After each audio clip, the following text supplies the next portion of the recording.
ব্রাজিলের অ্যামাজনে লুকিয়ে আছে এক অমূল্য গুপ্তধন, যেটা খুঁজে পাওয়ার জন্য ট্রাভিস নামের এক মাফিয়ার ছেলে বাড়ি থেকে পালিয়ে চলে যায় এল ডোরাডো নামের সেই ভয়ঙ্কর স্থানে। তবে তার বাবা চাচ্ছিল না যে তার ছেলে এভাবে বাড়ি ছাড়া হয়ে নিজের প্রাণ বিলিয়ে দিক, তাই সে ভাড়া করে বেক নামের এক হিটম্যানকে, যার কাজ থাকবে ট্রাভিসকে তার বাবার কাছে ফিরিয়ে আনা। তাই বেক বেরিয়ে পড়ে সেই দুর্গম অ্যামাজন জঙ্গলে ট্রাভিসকে খুঁজতে। কিন্তু সেখানে যাওয়ার পর তার সামনে আসতে থাকে একের পর এক বিপদ, যা বেক কখনো কল্পনাও করেনি। কি ছিল সেই গুপ্তধন, আর আদৌ কি তারা তার সন্ধান পেয়েছিল? এসব প্রশ্নের উত্তর দিতে আমি সামিয়া হাজির হলাম দ্য রাউন্ড ডাউন মুভির এক্সপ্লেনেশন নিয়ে। তো চলো আর বেশি কথা না বাড়িয়ে এই ভিডিওটিতে একটি লাইক দিয়ে শুরু করি আজকের অসাধারণ অ্যাডভেঞ্চার মুভির এক্সপ্লেনেশন। মুভির শুরুতেই আমরা বেক নামের একজন লোককে দেখি। বেক একটা ক্লাবের বাইরে গাড়িতে বসে কারোর জন্য অপেক্ষা করছিল এবং খাতায় একটা খাবারের রেসিপি নোট করে নিচ্ছিল। আসলে বেক খাবার রান্না করতে খুবই পছন্দ করত, আর তার স্বপ্ন ছিল নিজের এই ঝামেলার জীবন ছেড়ে একটা রেস্টুরেন্ট খুলবে এবং নিজের রান্নার শখটাকে পেশায় পরিণত করবে। কিন্তু বেচারা বেকের জীবন থেকে যেন ঝামেলা কমছিলই না। কিছুক্ষণ পর ক্লাবের ভেতর থেকে একটা লোক এসে ব্যাগকে ক্লাবের ভেতরে নিয়ে যায়। ব্যাগ আসলে এখানে এসেছিল ব্রায়ান নামের এক লোকের কাছ থেকে টাকা উসুল করতে। সে আসলে বিলি নামের এক লোকের হয়ে কাজ করে।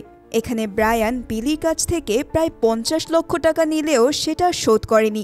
ব্যাগ সেটাই তুলতে এসেছে।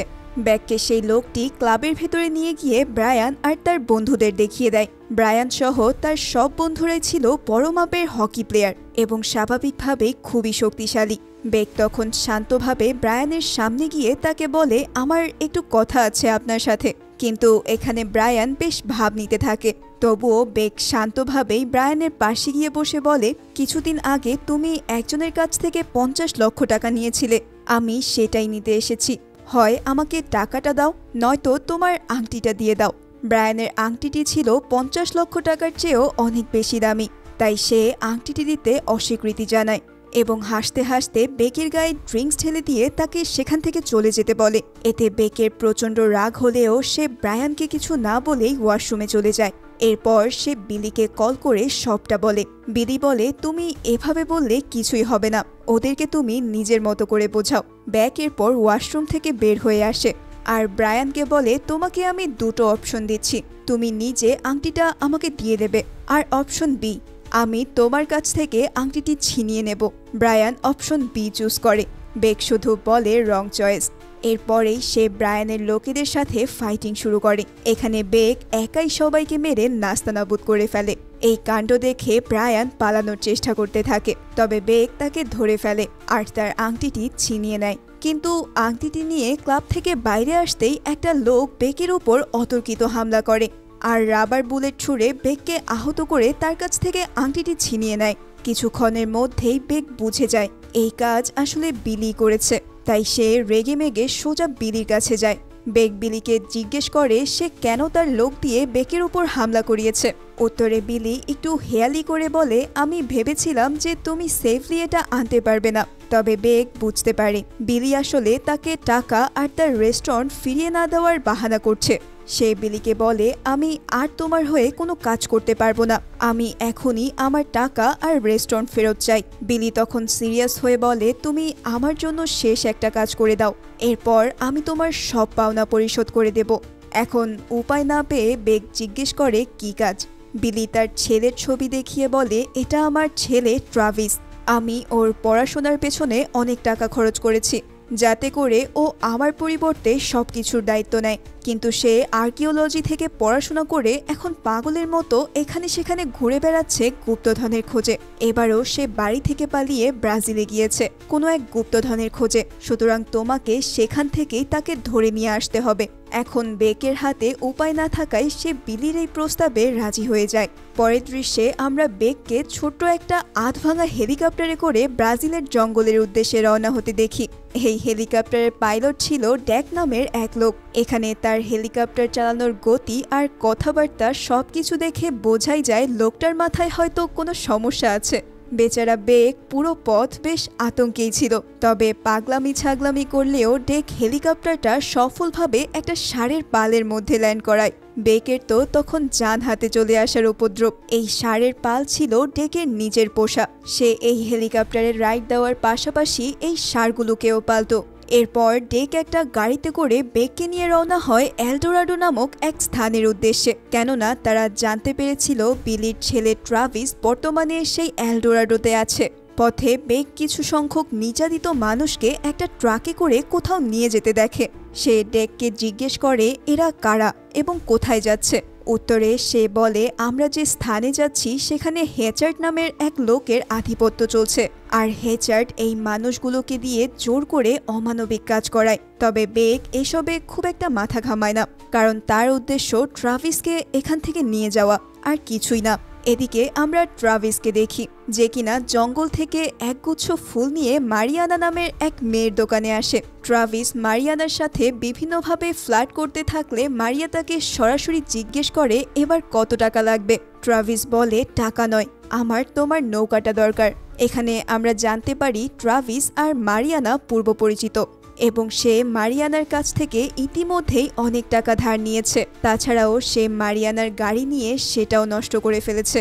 ট্রাভিস বলে আমি একবার গাটোটা পেয়ে যাই, এরপর আমি তোমার সব ঋণ পরিশোধ করে দেব। আসলে ট্রাভিস এখানে যে গুপ্তধনের আশায় এসেছে সেটা হচ্ছে গাটো নামের এক দেবতার সোনার মূর্তি, যেটা কিনা অনেক পুরানো আর মূল্যবান। তবে ট্রাভিস এখনও সেটা খুঁজে পায়নি। সেটা খোঁজার উদ্দেশ্যেই সে বোটের জন্য মারিয়ানাকে বিভিন্নভাবে কনভিন্স করার চেষ্টা করে। অবশেষে মারিয়ানা রাজি হয়, তবে বিনিময়ে সে শর্ত জুড়ে দেয় যে তাকেও গাটোর অর্ধেক ভাগ দিতে হবে। এখন কোনো উপায় না থাকায় ট্রাভিস তার কথায় রাজি হয়ে যায়। অন্যদিকে আমরা বেককে দেখি, যাকে ডেক হ্যাচার্ডের আস্তানায় নিয়ে যায়, যাতে সে জানতে পারে ট্রাভিস এখন কোথায় আছে। এই এলডোরাডোর সবকিছুই হ্যাচার্ড নিয়ন্ত্রণ করত। বেক হ্যাচার্ডের কারখানায় গিয়ে দেখে সেখানে হ্যাচার্ড আর তার লোকেরা অসংখ্য মানুষদের অমানবিক কষ্ট দিয়ে খনি থেকে সোনা উত্তোলনের কাজ করাচ্ছে। এমনকি হ্যাচার্ড তাদের ঠিকঠাক মতো পারিশ্রমিকও দিচ্ছে না। অসহ্য যন্ত্রণায় রোদে পুড়ে শিশু থেকে বৃদ্ধ সবাই মুখ বুজে কাজ করে যাচ্ছে। এখানে কেউ যেন প্রতিবাদ করার মতো নেই। তখন বেকের সামনে এক লোক এই অন্যায়ের প্রতিবাদ করতে গেলে হ্যাচার্ডের লোকেরা তাকে চাবুক দিয়ে জঘন্যভাবে আঘাত করে। এসব ব্যাপারগুলো দেখে তার খারাপ লাগলেও সে কিছুই বলে না, কারণ সে ঝামেলা ছাড়া চুপচাপ ট্রাভিসকে নিয়ে এখান থেকে বের হয়ে যেতে চাইছিল। তাই সে সবকিছু উপেক্ষা করে সোজা হ্যাচার্ডের কাছে যায়। তবে হ্যাচার্ড ট্রাভিসের লোকেশন বলার বিনিময়ে বেকের কাছে $10,000 দাবি করে। স্বাভাবিকভাবেই বেক এতে রাজি না হয়ে হ্যাচার্ডের আস্তানা থেকে বেরিয়ে আসে। সে তখন ডেককে বলে প্লেন প্রস্তুত রাখতে, সে খুব জলদি ট্রাভিসকে নিয়ে আসছে। অতঃপর বেক সোজা মারিয়ানার দোকানে চলে যায়। সে মারিয়ানাকে বলে আমি একজন লোককে খুঁজছি, বয়স 20 থেকে 25-এর মধ্যে হবে। তবে তখন ট্রাভিস সেখান থেকেই যাচ্ছিল।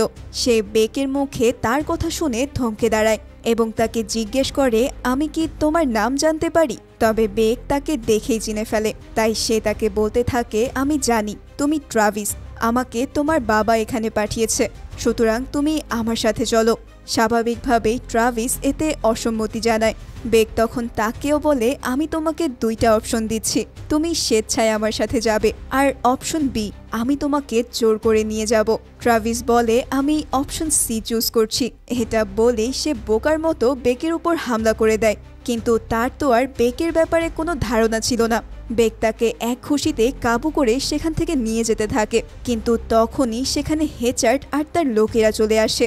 আমাদের দেশের বিএনপি পাতি নেতাদের মতো বলতে থাকে তার জায়গা থেকে কাউকে নিয়ে যেতে হলে তাকে অবশ্যই বড় অঙ্কের টাকা দিতে হবে, অন্যথায় সে ট্রাভিসকে এখান থেকে নিয়ে যেতে দেবে না। ব্যাপারটি শুনে বেকের মাথা গরম হয়ে যায়। তবে তারপরেও সে শান্তভাবে হ্যাচার্ডের সাথে কথা বলতে থাকে এবং তাকে বোঝাতে থাকে তার কাছে এখন এত টাকা নেই, কিন্তু তবুও হ্যাচার্ডের লোকেরা বেকের উপর হামলা করে বসে। ফলে বেকও সবার সাথে ফাইট ব্যাক করতে শুরু করে। এখানে তার ফাইটিং স্কিল দেখে হ্যাচার্ড সহ সবাই হতভম্ব হয়ে যায়। দেখতে দেখতেই বেক সবাইকে মেরে ট্রাভিসকে নিয়ে সেখান থেকে পালিয়ে আসে। পথে ট্রাভিস তাকে বলতে থাকে বেক যাতে তাকে কিছুদিন সময় দেয়। একবার গাটো নামের সেই গুপ্তধন পেয়ে গেলে সে নিজেই তার বাবার কাছে ফিরে যাবে। তবে বেক তার কোনো কথাই শুনতে চাইছিল না। ট্রাভিস অনেক রিকোয়েস্ট করার পরেও বেক না মানলে হঠাৎ সে তাদের গাড়ির স্টিয়ারিং অন্যদিকে ঘুরিয়ে দেয়, যার ফলে তাদের গাড়িটির অ্যাক্সিডেন্ট হয়ে যায় আর গাড়িসহ দুজনেই পাহাড় থেকে নিচে পড়ে যেতে থাকে। উপায় না পেয়ে তারা দুজনেই গাড়ি থেকে ঝাঁপ দিয়ে পাহাড় থেকে নিচে গড়িয়ে পড়তে শুরু করে। কিছুক্ষণ পর দুজনেই সোজা নিচে থাকা একটা জলাশয়ে গিয়ে পড়ে। পানিতে পড়ে নিজেদের সামলে নেবার আগেই তাদের উপরে তাদের গাড়িটা এসে পড়ে। কিছুক্ষণ পর ট্রাভিস পানির নিচ থেকে উঠে দেখে বেক বেশ আহত হয়ে পড়ে আছে। ট্রাভিস এই সুযোগে তার কাছ থেকে চাবি নিয়ে নিজের হাতকড়া খুলে নেয়। এরপর ধীরে ধীরে জঙ্গলে পালিয়ে যেতে থাকে, কিন্তু বেক টের পেয়েই উঠে তার পিছু করে। এখানে ট্রাভিস উপায় না পেয়ে আবারও বোকার মতো বেকের সাথে ফাইট করতে আসে, আর বেক এবারও তাকে মেরে বন্দি করে নেয়। এরপর তারা জঙ্গলের ভেতর দিয়ে পথ চলতে শুরু করে। কিছু দূর চলার পর ট্রাভিস সামনে একটা ফাঁদ দেখতে পেয়ে কৌশলে বেককে সেদিকে নিয়ে যায়, আর তার চালাকি কাজেও আসে। বেক ফাঁদে আটকা পড়ে যায়। সুযোগের সদ্ব্যবহার করে এইবার সে তার কাছ থেকে চাবি আর মানিব্যাগ নিয়ে চলে যেতে থাকে, কিন্তু তখনই সে নিজেও সেখানে থাকা আরেকটা ফাঁদে আটকা পড়ে যায়। গভীর জঙ্গলে শুনশান জায়গায় তারা কি করবে বুঝতে পারছিল না, তবে তারপরেও তারা নিজেদের মধ্যে মারামারি করতে থাকে। কিন্তু তখনই সেখানে কিছু বুনো বানর এসে তাদের উপর হামলা করে দেয়। এতে দুজনেই বেশ ভয় পেয়ে যায়। এখানে আমরা দেখতে পাই আমাদের সাহসী হিরো বেকও চিৎকার শুরু করে দেয়। এসব দেখে আবার গাছে থাকা বানরগুলো নাচতে শুরু করে। মানে কি এক কাণ্ড দেখো! তাদের এই কাণ্ডের মাঝে কেউ একজন উপরের দিকে ফাঁকা গুলি ছোড়ে, যার ফলে বানরগুলো সেখান থেকে চলে যায়। ট্রাভিসরা নিচে তাকিয়ে দেখে কিছু লোক তাদের ঘিরে দাঁড়িয়ে আছে। লোকগুলো ট্রাভিস আর ব্যাগকে নিচে নামিয়ে একটা গাছের সাথে বেঁধে দেয়। তারা ভাবছিল এরা দুইজন হয়তো হ্যাচার্ডেরই লোক। আসলে এরা ছিল বিদ্রোহী, যারা কিনা বনে জঙ্গলে লুকিয়ে থেকে হ্যাচার্ডের অত্যাচারের বিরুদ্ধে বিদ্রোহ এবং লড়াই করে যাচ্ছিল। এখানে তারা দুজনকে জিজ্ঞেস করে তারা কি হ্যাচার্ডের লোক, কিন্তু বেক তাদের ভাষা বুঝতে পারছিল না। তবে ট্রাভিস বিদ্রোহীদের ভাষা ঠিকই বুঝত, তাই সে এটার সুযোগ নিয়ে বলে আমি হ্যাচার্ডের লোক নই, কিন্তু বেক হ্যাচার্ডের লোক, আর সে এখানে এসেছে আমাদের ধরে হ্যাচার্ডের কাছে নিয়ে যেতে। এই কথা শুনেই বিদ্রোহীদের নেতা বেশ রেগে যায় এবং বেককে মারতে আসে। তবে বেচারা বেক নিজের ভাষায় বলতে থাকে আমি কোনো মারামারি চাই না, আমি শুধু এখান থেকে ট্রাভিসকে নিয়ে যেতে চাই। ট্রাভিস এই কথা ট্রান্সলেট করে বিদ্রোহী নেতাকে বলে বেক আপনাকে চ্যালেঞ্জ করছে, সে আপনার সাথে খোলা ময়দানে লড়াই করতে চায়। এই কথা শুনে বিদ্রোহীরা বেকের বাঁধন খুলে দিয়ে তাকে তাদের দলনেতার সাথে লড়াই করতে বলে। বিদ্রোহীদের দলনেতা সাথে সাথেই বেককে মারতে শুরু করে, কিন্তু বেক তবুও তাদের বোঝানোর চেষ্টা করছিল যে সে লড়াই করতে চায় না। কিন্তু সব বিদ্রোহীরা মিলে বেককে মারতে শুরু করলে এবার সে বাধ্য হয়েই ফাইট ব্যাক করে, আর দেখতে দেখতেই সে একে একে সবাইকে মেরে কুপোকাত করে ফেলে। তবে তখনই আমরা দেখতে পাই সেখানে এসে হাজির হয়েছে মারিয়ানা। সে ফাঁকা গুলি ছুড়ে সেখানকার সবাইকে থামিয়ে দেয়, আর এখানেই জানা যায় মারিয়ানাই আসলে এই বিদ্রোহী দলের আসল লিডার। অতঃপর সে বিদ্রোহী ও বেক উভয়ের সমস্ত ভুল ধারণা ভেঙে দিয়ে সবাইকে অনেক বকাঝকা করে। রাতের বেলা তারা সবাই মিলে খাবার খেতে বসে আর হ্যাচার্ডের বিভিন্ন অত্যাচারের ব্যাপারে আলোচনা করতে থাকে। মারিয়ানা তখন আহত সদস্যদের ব্যান্ডেজ লাগিয়ে দিচ্ছিল। সকালে বেকের সাথে মারামারি করা সেই ছেলেটাও নিজের ভুল বুঝতে পেরে নিজের গলার লকেট খুলে দিয়ে বেকের সাথে বন্ধুত্ব করতে চায়। ব্যাপারটি বুঝতে পেরে সে খুশি হয়ে লকেটটি পরে নেয়। তবে তাদের এই সুন্দর মুহূর্তের মাঝেই আচমকা হ্যাচার্ডের লোকেরা তাদের উপর হামলা করে দেয়। অতর্কিত এই হামলায় বিদ্রোহী দলের বেশিরভাগ সদস্যই সেখানে মৃত্যুবরণ করে। এমনকি বেকের সাথে বন্ধুত্ব করা সেই সহজ সরল ছেলেটাকেও বেকের চোখের সামনেই হ্যাচার্ড নির্মমভাবে হত্যা করে ফেলে। মারিয়ানা কোনো মতে তাদের দুজনকে নিয়ে একটা বোটে করে সেখান থেকে পালিয়ে আসতে সক্ষম হয়। দেখতে দেখতে অভিশপ্ত এই রাত কেটে যায়। মারিয়ানা আর ট্রাভিস এখানে তাদের সেই গাটো নিয়ে ঝগড়া করতে থাকে। মারিয়ানা ট্রাভিসকে বলতে থাকে তুমি বলেছিলে গাটোর অর্ধেক মালিকানা আমার, তবে এখন তুমি কিছু না দিয়ে চলে যাচ্ছ। যদি তুমি আমাকে গাটো খুঁজে না দাও তাহলে আমিও এই জঙ্গল থেকে বের হবার রাস্তা তোমাদের জানাবো না। বেক এবার অধৈর্য হয়ে বলে আচ্ছা ঠিক আছে, আমি তোমাদের দুজনকেই গাটো খুঁজতে সাহায্য করব, কিন্তু এরপর তোমাকে অবশ্যই এখান থেকে বের হবার রাস্তা আমাকে বলতে হবে। আর ট্রাভিস, তুমি চুপচাপ আমার সাথে এখান থেকে চলে যাবে। অবশেষে ট্রাভিস আর মারিয়ানা দুজনেই এতে রাজি হয়। এদিকে আমরা হ্যাচার্টের লোকেদের দেখি, যারা কিনা তন্ন তন্ন করে তাদের খুঁজে বেড়াচ্ছিল। অন্যদিকে মারিয়ানা, বেক আর ট্রাভিস সেই পাহাড়ে পৌঁছে যায়, যেখানে গাটো নামের সেই মূর্তিটা থাকার পসিবিলিটি রয়েছে। পাহাড়ের নিচে একটা ঝর্ণা দেখে ট্রাভিস খুশিতে আত্মহারা হয়ে যায়, কারণ তার জ্ঞান অনুযায়ী এই ঝর্ণার নিচে সেই গাটো রয়েছে। এক মুহূর্ত দেরি না করে সে সাথে সাথেই পানিতে ঝাঁপ দেয়। তার দেখা দেখি মারিয়ানা এবং বেকও পানিতে নেমে পড়ে। এভাবেই তারা ঝর্ণার নিচে অবস্থানরত একটা গুহায় প্রবেশ করে। গুহার ভেতরে অন্ধকার থাকায় ট্রাভিস একটা দেশলাই জ্বালায়। তবে তখনই সেখানে বহু বছর ধরে জমে থাকা বিষাক্ত গ্যাস আগুনের সংস্পর্শে চলে আসে, আর সাথে সাথেই বিশাল এক বিস্ফোরণ হয়।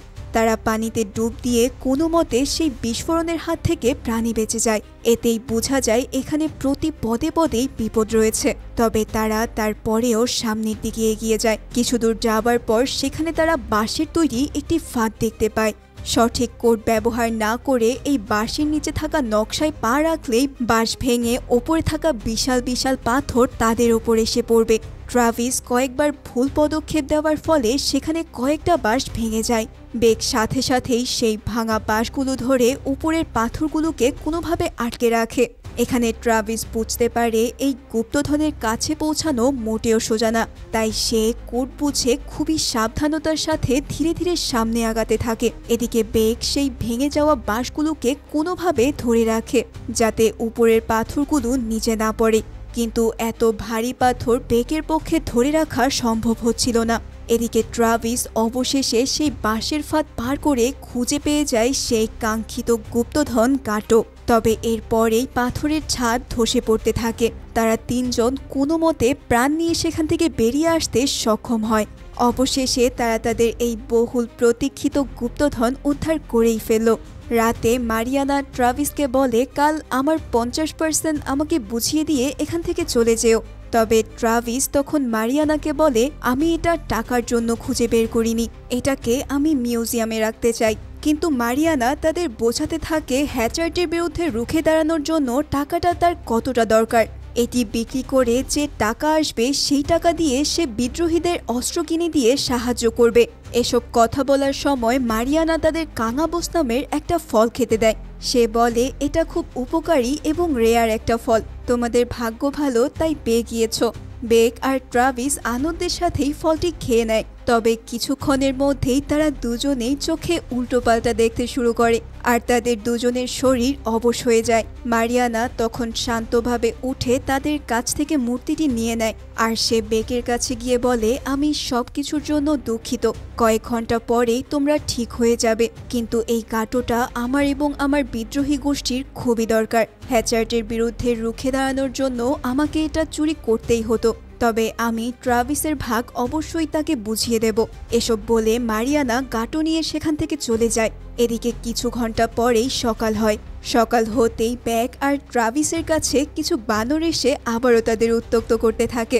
বেক এইবারও বানর দেখে ভয়ে চিৎকার করতে শুরু করে, তবে সে না পারছিল ঠিকভাবে চিৎকার করতে আর না পারছিল মোকাবেলা করতে।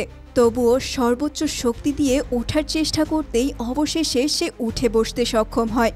এরপর সে ট্রাভিসকে নিয়ে সোজা চলে আসে ডেকের প্লেনের কাছে। বেক ডেককে দ্রুত প্লেন স্টার্ট করতে বলে। তবে এখানেই সে ডেকের কাছ থেকে জানতে পারে মারিয়ানা হ্যাচার্টের হাতে ধরা পড়ে গেছে এবং হ্যাচার্ট অনেক টর্চার করে তার কাছ থেকে গাটো ছিনিয়ে নিয়েছে। হয়তো বিদ্রোহীদের ব্যাপারে তথ্য পেয়ে গেলে খুব শীঘ্রই হ্যাচার্ট মারিয়ানাকে মেরে ফেলবে। সবটা শুনে বেক কিছুটা নিস্তব্ধ হয়ে বসে। এতক্ষণ প্লেন ছাড়ার জন্য তারা দেওয়া বেক নিজেই আর প্লেনে ওঠে না। সে সিদ্ধান্ত নেয় যে সে মারিয়ানাকে উদ্ধার করার পরেই এখান থেকে যাবে। তাই সে ট্রাভিসকে একটা খুঁটির সাথে হাতকড়া দিয়ে বেঁধে রাখে। তবে ট্রাভিস বলে সেও বেকের সাথে যেতে চায়। বেক তখন কিছুটা আবেগী হয়ে জিজ্ঞেস করে, তুমি কি আমাকে সাহায্য করতে চাইছো? ট্রাভিস তখন ভাব নিয়ে বলে, না, আমি শুধু চাই না যে আমার কষ্ট করে উদ্ধার করা গাটোর কৃতিত্ব ওই হারামি হ্যাচার্ট নিয়ে নিক। এদিকে আমরা হ্যাচার্টকে দেখতে পাই, যে কিনা মারিয়ানাকে ফিল্ডে নিয়ে আসে জঘন্য শাস্তি দেওয়ার জন্য। কিন্তু মারিয়ানা এতে একটুও ভয় না পেয়ে তাকে মিডল ফিঙ্গার দেখিয়ে দেয়। এজন্য হেচার্ড রেগে আবারও মারিয়ানাকে টর্চার করতে পাঠায়। এদিকে তখনই তার কাছে বেকের কল আসে। বেক তাকে শান্তভাবে বলে, আমি কোনো ঝামেলা করতে চাই না, আমি তোমাকে দুটো অপশন দিচ্ছি। অপশন এ, গাটো সহ মারিয়ানাকে সুস্থভাবে ছেড়ে দাও। অপশন বি, আমি এগুলো করতে তোমাকে বাধ্য করব। এটা শুনে তো হেচার্ড সহ তার লোকেরা সবাই জোরে জোরে হাসতে শুরু করে। এইবারও বেক শুধু বলে রং চয়েস, আর এরপরেই ফোনটা কেটে দেয়। যদিও হেচার্ডের কাছে লোকবলের অভাব ছিল না, তবুও সে বেকের ভয়ে আশেপাশে অনেক কড়া পাহারা বসায়, যাতে বাইরে থেকে বেক কিছুতেই তার আস্তানায় না আসতে পারে। কিন্তু বেকও কম বুদ্ধিমান নয়। সে ডেককে একটা স্কার্ট আর বাঁশি নিয়ে হেচার্ডের বাসার সামনে পাঠায়। ডেক অদ্ভুত ভঙ্গিতে সেখানে গিয়ে বাঁশি বাজাতে শুরু করে, যা দেখে হ্যাচার্ডের লোকেরা সময় পেলে মনে মনে হয়তো ভাবতো এই পাগলের আবার কি হয়েছে। কিন্তু কিছু ভেবে ওঠার আগেই পুরো এলাকা কাঁপিয়ে ডেকের এক পাল ষাঁড় হ্যাচার্ডের লোকেদের উপর হামলা করে দেয়। আসলে ডেক যে ষাঁড়গুলোকে পালতো সেগুলোকে সে এই বাঁশি দিয়ে নিয়ন্ত্রণ করত, আর বাঁশির আওয়াজ পেতেই চারদিক লণ্ডভণ্ড করে ষাঁড়গুলো এখানে ছুটে আসে। এই সুযোগে বেক আর ট্রাভিস হ্যাচার্ডের আস্তানায় ঢুকে তার লোকেদের একে একে মারতে শুরু করে। বেক তার শক্তি আর ট্রাভিস তার বুদ্ধি দিয়ে নানানভাবে সবাইকে প্রতিহত করে সামনে এগিয়ে যায়। হ্যাচার্ড যখন এই সব কিছু দেখে তখন সে তার লোকেদের মারিয়ানা আর গাটো নিয়ে এখান থেকে তাদের অন্য আস্তানায় চলে যেতে বলে। তবে এই কাজ করার সময় ট্রাভিস তাদের দেখে ফেলে যে মারিয়ানাকে হ্যাচার্ডের কিছু লোকেরা অন্য কোথাও নিয়ে যাচ্ছে, তাই এবার সেও গাড়ি পিছু করতে শুরু করে আর তাদের সাথে লড়াই করে মারিয়ানা এবং গাটো উদ্ধার করে নেয়। ততক্ষণে বেকও হেচার্ডের প্রায় সব লোককেই মেরে ফেলেছিল, কিন্তু তখন বেকের সামনে এসে হাজির হয় হেচার্ডের দক্ষ 3 চাবুকবাজ। বেক এবার কিছুটা আহত হলেও কিছুক্ষণের মধ্যেই তাদের মোকাবেলা করতে সক্ষম হয়। তখনই আমরা এক স্নাইপারকে বেকের দিকে বন্দুক তাক করতে দেখি, কিন্তু সময় মতো ট্রাভিস এসে সেই স্নাইপারকে মেরে ফেলে। তখনই সেখানে হেচার্ড চলে আসে। হেচার্ড বেকের দিকে গান তাক করলে সেখানে মারিয়ানা সহ নির্যাতিত লোকেরা এসে হ্যাচার্ডকে ঘিরে ধরে। হ্যাচার্ড তাদের দিকে এলোপাথারি গুলি ছুটতে শুরু করলে তারাও তাকে গুলি করে সেখানেই মেরে ফেলে। এরপর তারা মারিয়ানাকে মুক্ত করে, আর এখানে চঞ্চল অবাধ্য স্বভাবের ট্রাভিস তার এত শখের গাটোটি মারিয়ানার হাতে তুলে দিয়ে বলে সবাইকে নিয়ে নতুন জীবন শুরু করতে। বেক তার এমন কাজে বেশ অবাক এবং ইমপ্রেস হয়, আর সবার থেকে বিদায় নিয়ে সে ট্রাভিসকে নিয়ে তার বাবা বিলির কাছে চলে আসে। তবে ট্রাভিসকে দেখেই এখানে বিলি তাকে এক চড় মেরে বসে আর বলতে থাকে, তুমি একটা দায়িত্ব জ্ঞানহীন ছেলে, আমার সবচাইতে বড় ভুল তোমার মতো ছেলেকে বড় করা। এসব দেখে বেক বুঝতে পারে ট্রাভিস কেন এখানে থাকতে চায় না। বিলি বেকের টাকা এবং রেস্টুরেন্টের দলিল বুঝিয়ে দেওয়ার পর সে এইবার তার ব্যাগ থেকে সেই কাঙাবুস ফল বের করে বলে, এটা ব্রাজিলের খুব বিখ্যাত এবং সুস্বাদু একটি ফল, এটা সহজে পাওয়া যায় না, কিন্তু আপনারা ভাগ্যবান, তাই আমি আপনাদের জন্য এটা নিয়ে আসতে পেরেছি। ট্রাভিস তো এটা দেখে মিটিমিটি হাসতে থাকে। এদিকে বেক ট্রাভিস বাদে সেখানে থাকা সবাইকে সেই ফল খেতে দেয়, আর ফল খাবার কিছুক্ষণ পরেই সবাই প্যারালাইজ হয়ে যায়। বুঝতে পারার আগেই সে আর তার 2 গার্ড নিচে পড়ে যায়, আর এই সুযোগে বেক ট্রাভিসকে নিয়ে বাইরে বেরিয়ে আসে এবং সে তাকে মুক্ত পাখির মতো জীবন কাটাতে বলে, আর নিজেও তার টাকা নিয়ে বেরিয়ে পড়ে এক নতুন ঝামেলাহীন জীবন শুরু করার উদ্দেশ্যে। এবং এখানেই এই অসাধারণ সুন্দর অ্যাডভেঞ্চার থ্রিলার মুভিটির সমাপ্তি ঘটে। তো আজকের ভিডিওটি কেমন হলো তা আমাকে কমেন্ট করে কিন্তু অবশ্যই জানাবে। আমি বেশ ঝামেলায় থাকার সত্ত্বেও এই ভিডিওটি তোমাদের জন্য বানিয়েছি। আর হ্যাঁ, আরেকটি কথা, তোমাদের যদি আমার এই ভিডিওগুলো দেখতে ভালো লাগে তাহলে অবশ্যই চ্যানেলটিকে সাবস্ক্রাইব করো, কারণ আমাদের এই চ্যানেলটিতে ভিউ অনুযায়ী সাবস্ক্রাইবার খুবই কম। আশা করছি যারা সাবস্ক্রাইব করোনি তারা ব্যাপারটি বুঝতে পারবে। তাহলে আজকের ভিডিওটি এই পর্যন্তই। আশা করছি খুবই শীঘ্রই দেখা হবে তোমাদের সাথে নতুন কোনো ভিডিওতে।